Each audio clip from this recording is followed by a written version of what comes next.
السلام علیکم ناظرین، سیاست ٹی وی کے عالمی خبرنامے میں آپ کا خیر مقدم ہے۔ میں ہوں جسیم نظامی۔ آئیے سب سے پہلے ڈالتے ہیں سرخیوں پر ایک نظر۔ غزہ میں جنگ بندی کے دوسرے مرحلے کے مذاکرات عملی طور پر شروع نہیں ہوئے۔ اسرائیل جب تک معاہدے پر عمل کرے گا ہم تعاون کریں گے۔ اسلامی تحریک مزاحمت حماس کا بیان۔ قطر اور تمام ثالث غزہ میں جنگ بندی معاہدے کو کامیاب بنانے کے لیے کر رہے ہیں کوشش۔ قطر کے امیر الشیخ تمیم بن حمد الثانی کا ایران دورے کے موقع پر بیان۔ تل ابیب کے جنوب میں 2 خالی بسوں میں دھماکوں کے بعد آگ لگ گئی۔ کوئی جانی نقصان نہیں، اسرائیل نے قرار دیا فلسطینی مزاحمتی کارروائی۔ اور فلسطینیوں کو ان کی سرزمین سے بے گھر کر کے منصفانہ اور دیرپا امن کا حصول ممکن نہیں۔ ترک وزیر خارجہ حاکان فیدان کا 2 ٹوک بیان۔ یہ تھی سرخیاں، اب خبریں تفصیل سے۔ اسلامی تحریک مزاحمت حماس نے زور دے کر کہا ہے کہ غزہ میں جنگ بندی کے دوسرے مرحلے کے مذاکرات عملی طور پر شروع نہیں ہوئے ہیں اور ہم ان میں شامل ہونے کے لیے تیار ہیں۔ انہوں نے کہا کہ نتن یاہو جنگ بندی معاہدے کے دوسرے مرحلے میں تاخیر کر رہے ہیں۔ حماس ترجمان عبداللطیف القانو نے کہا ہے کہ ہم انسانی ہمدردی کے پروٹوکول کی شقوں پر عمل درآمد کے لیے قابض اسرائیل کے حصے کی ذمہ داریوں پر عمل درآمد کا انتظار کر رہے ہیں اور ہم معاہدے کو مکمل کرنے اور اس کے مختلف مراحل کو اس طریقے سے نافذ کرنے کے لیے تمام آپشنز کے لیے تیار ہیں جس سے ہمارے مطالبات کو پورا کیا جا سکے۔ انہوں نے مزید کہا کہ ہم جنگ بندی معاہدے کی پابند ہیں جب تک کہ قابض اسرائیل اس پر قائم رہے گا۔ قطری امیر شیخ تمیم بن حمد الثانی نے کہا ہے کہ قطر اور تمام ثالث غزہ میں جنگ بندی معاہدے کو کامیاب بنانے کے لیے کام کر رہے ہیں۔ ایرانی صدر مسعود پزشکیان کے ساتھ تہران میں ایک پریس کانفرنس میں امیر قطر شیخ تمیم نے زور دیا کہ قطر غزہ پٹی میں جنگ بندی تک پہنچنے اور انسانی امداد کے داخلے کو یقینی بنانے کے لیے تندہی سے کام کر رہا ہے۔ انہوں نے کہا کہ خطہ متعدد پیش رفتوں اور چیلنجز کا مشاہدہ کر رہا ہے جن کے لیے مشترکہ تعاون کی سخت ضرورت ہے۔ انہوں نے نشاندہی کی کہ دونوں فریقوں نے اس بات پر اتفاق کیا ہے کہ اسے حل کرنے کا بہترین طریقہ تعمیری بات چیت کے ذریعہ ہی ممکن ہے۔ انہوں نے مزید کہا کہ انہوں نے ایرانی صدر کے ساتھ تعاون کے مواقع اور مشترکہ اقتصادی کمیٹی کے نتائج پر تبادلہ خیال کیا ہے۔ ادھر تل ابیب کے جنوب میں واقع بیت یوم یہودی بستی میں ایک پارکنگ لاٹ کے اندر 2 خالی بسوں میں دھماکوں کے بعد آگ لگ گئی جس کے نتیجے میں 20 بیس مکمل طور پر جل گئیں۔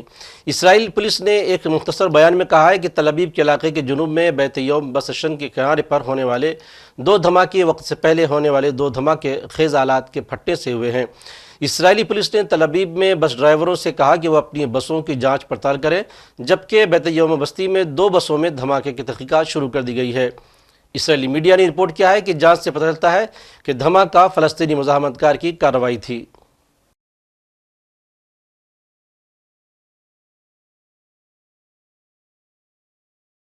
ترک وزیر خارجہ حاکان فیدان نے کہا ہے کہ فلسطینیوں کو ان کی سرزمین سے بے گھر کر کے منصفانہ اور دیرپا امن کا حصول ممکن نہیں ہے۔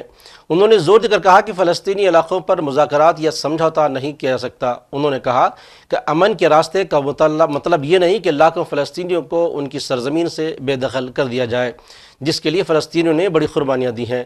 انہوں نے ان خیالات کا اظہار جنوبی افریقہ کے دارالحکومت جوہانسبرگ میں منعقد ہونے والے G20 وزرائے خارجہ کے اجلاس سے خطاب میں کہی۔ انہوں نے مزید کہا کہ لاکھوں لوگوں کی مسلسل نقل مکانی انسانی امداد کے نظام پر شدید دباؤ اور معاشی بدحالی عالمی مسائل کو مزید بڑھانے میں مددگار ہوگا۔ غزہ کے شمالی علاقے میں واقع کمال عدوان اسپتال کے ڈائریکٹر ڈاکٹر حسام ابو صفیہ کی اسرائیلی جیل میں بیڑیوں میں جکڑے ہوئے ایک ویڈیو سامنے آئی ہے۔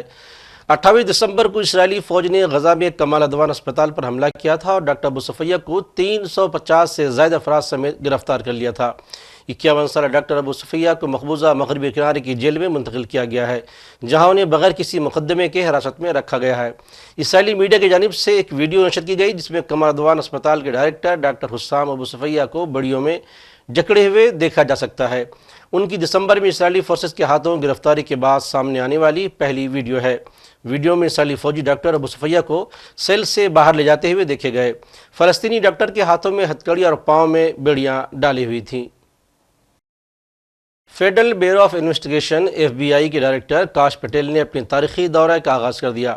پہلے ہندوستانی امریکی کے طور پر کیا جس نے پریمیئر تفتیشی ایجنسی کی قیادت کی اور امریکہ کے دشمنوں کو ایک سخت انتباہ دیا ہے کہ ہم اس سیارے کے ہر کونے میں تمہیں تلاش کر لیں گے۔ اس سے عین قبل ٹرمپ نے اپنی جانب سے کی جانے والی تقررات اور ترجیحات پر بیان بھی دیا تھا۔ Great people, one of the great businessmen. Thank you, Albert. Thank you. Thank you very much. Thank you very much. I want to congratulate our newly sworn in Secretary of Housing and Urban Development, Scott Turner. Come in. I got to say hello. Come on up here, Scott.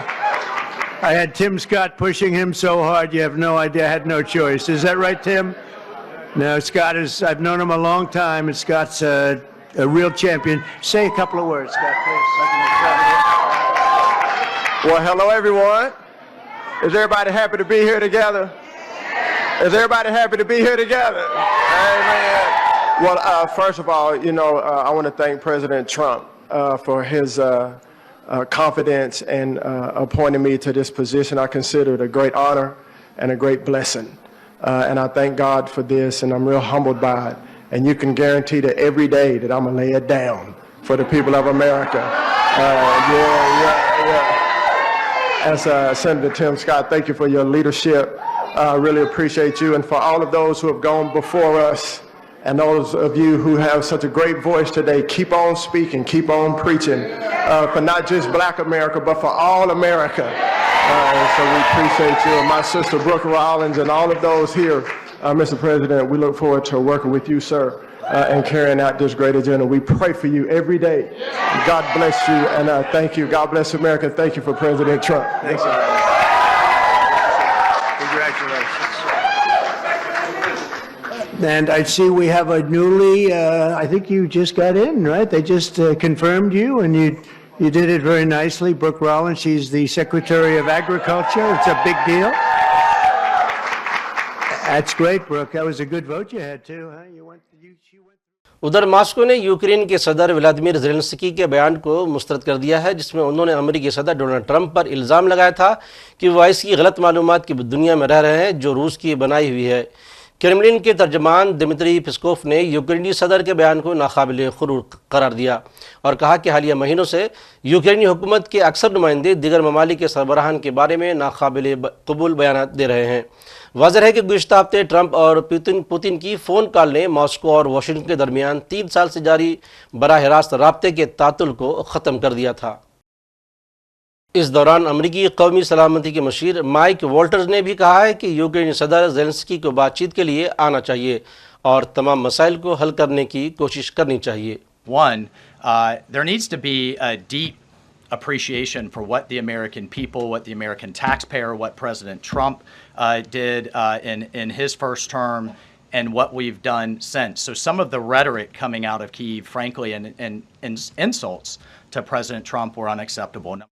Zelensky publicly rejected this deal about the rare earth minerals. Where does that stand?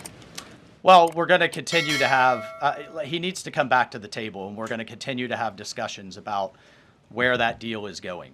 He says there's been discussions from Prime Minister Starmer and also President Macron about European-led security guarantees. We welcome that. Look, President Trump is obviously very frustrated right now with President Zelensky. The fact that he hasn't come to the table, that he hasn't been willing to. اور آخر میں سرخیوں پر ایک اور نظر۔ غزہ میں جنگ بندی کے دوسرے مرحلے کے مذاکرات عملی طور پر شروع نہیں ہوئے۔ اسرائیل جب تک معاہدے پر عمل کرے گا ہم تعاون کریں گے۔ اسلامی تحریک مزاحمت حماس کا بیان۔ قطر اور تمام ثالث غزہ میں جنگ بندی معاہدے کو کامیاب بنانے کے لیے کر رہے ہیں کوشش۔ قطر کے امیر الشیخ تمیم بن حمد الثانی کا ایران دورے کے موقع پر بیان۔ تل ابیب کے جنوب میں 2 خالی بسوں میں دھماکوں کے بعد آگ لگ گئی، کوئی جانی نقصان نہیں، اسرائیل نے قرار دیا فلسطینی مزاحمتی کارروائی۔ اور فلسطینیوں کو ان کی سرزمین سے بے گھر کر کے منصفانہ اور دیرپا امن کا حصول ممکن نہیں، ترک وزیر خارجہ حاکان فیدان کا 2 ٹوک بیان۔ تو ناظرین، سیاست ٹی وی کے عالمی خبرنامے میں آج بس اتنا ہی۔ مزید اپڈیٹس کے لیے آپ بنے رہیں سیاست ٹی وی کے ساتھ، اور مجھے اور سیاست ٹی وی کی پوری ٹیم کو دیجیے اجازت۔ اللہ حافظ۔